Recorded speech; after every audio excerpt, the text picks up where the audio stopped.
సుమన్ టీవీలో మీ personal and business promotions కోసం కింది నెంబర్కి కాంటాక్ట్ చేయండి. భారీ పేలుళ్లతో అంబేద్కర్ కోనసీమ జిల్లా ఒక్కసారిగా ఉలిక్కిపడింది. బాణాసంచా తయారీ కేంద్రంలో సోమవారం సంభవించిన పేలుడు తీవ్ర విషాదాన్ని నింపింది. మొత్తం 8 మందికి గాయాలయ్యాయి. క్షతగాత్రుల్లో చిన్నపిల్లలు, మహిళలు కూడా ఉన్నారు. అసలు ఈ ప్రమాదం ఎలా జరిగింది? పేలుడికి కారణమేంటి?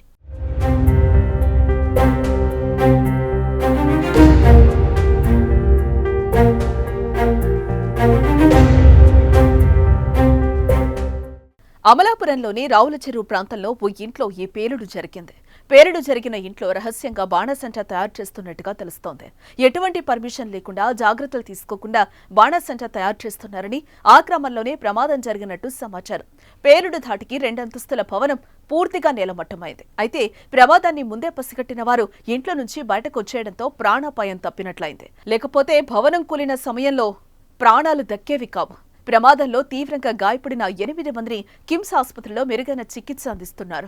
కాలిన గాయాలతో వారందరూ చికిత్స పొందుతున్నారు. వీరిలో 2 చిన్నపిల్లలు ఉండటం కలిసివేస్తోంది. అందరూ ప్రాణాపాయం నుంచి బయటపడడం కొంత ఊరటనిచ్చే విషయం. బయటికి రాగానే ఎవరు లేరు, వచ్చేసరికి బూడిద కింద ఉన్నారు. మొత్తం అంతా ఎవరినాడు ఏం సమాధానం చెప్పట్లేదు. ఒక అమ్మాయి వచ్చి పడిపోయి ఉన్నది. మన సామాన్లు వ్యాపారం చేస్తారని నేను 2-3 సార్లు వచ్చిన కొత్తలో కూడా చెప్పాను. జనావసరం మధ్యలో వద్దండి అన్నట్టుగా చేయకండి, ఏం కాదన్నట్టుగా మాట్లాడడం కూడా జరిగింది. అయితే ప్రమాదానికి కారణమేంటి అన్న దానిపై రకరకాల వార్తలు వినిపించాయి. ముందు గ్యాస్ సిలిండర్ వల్లే పేలుడు జరిగిందనే ప్రచారం జరిగింది. స్థానికులు మాత్రం బాణాసంచా వల్ల జరిగిందని చెప్తున్నారు.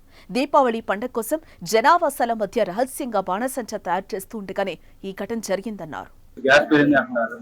అది గ్యాస్ పేలినట్టయితే మాకు అనిపించలేదండి. దాంట్లో కంపల్సరీ దీపావళి మరుగున సామాన్ ఉంది, జనావాసం మధ్యలో ఉంది. కొంచెం చూసుకుని ఏదైనా చర్యలు తీసుకోవాలని కోరుతున్నాను. మరి ఫుల్ ఫ్లెడ్జ్ గా కాయలే తయారు చేస్తున్నారు, మరుగున సామాన్ ఉంది. ఘటనపై పోలీసులు కేసు నమోదు చేసి దర్యాప్తు చేస్తున్నారు.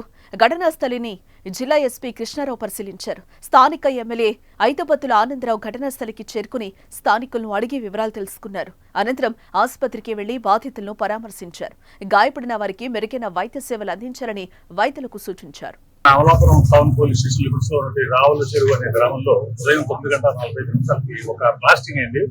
ఒక ఇంట్లో ఆ బ్లాస్టింగ్ ఆ ఇల్లు కుప్పకూలిపోయింది. మొత్తం స్లాబ్ హౌస్, అది స్లాబ్ హౌస్ కుప్పకూలిపోయింది. మొత్తం టోటల్ గా 8 మంది గాయపడ్డారు. వారిలో ఒక స్త్రీకి సీరియస్ జరిగింది. ముందు దీపావళి పండుగ. ఈ సందర్భంగా చాలా ప్రాంతాల్లో కొంతమంది రహస్యంగా మందుగుండు సామగ్రిని తయారు చేసే పనిలో నిమగ్నమయ్యారు.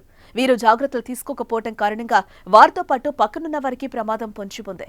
దీంతో అధికారులు అప్రమత్తమై ముందు జాగ్రత్త చర్యలు చేపట్టాలని ప్రజలు కోరుతున్నారు.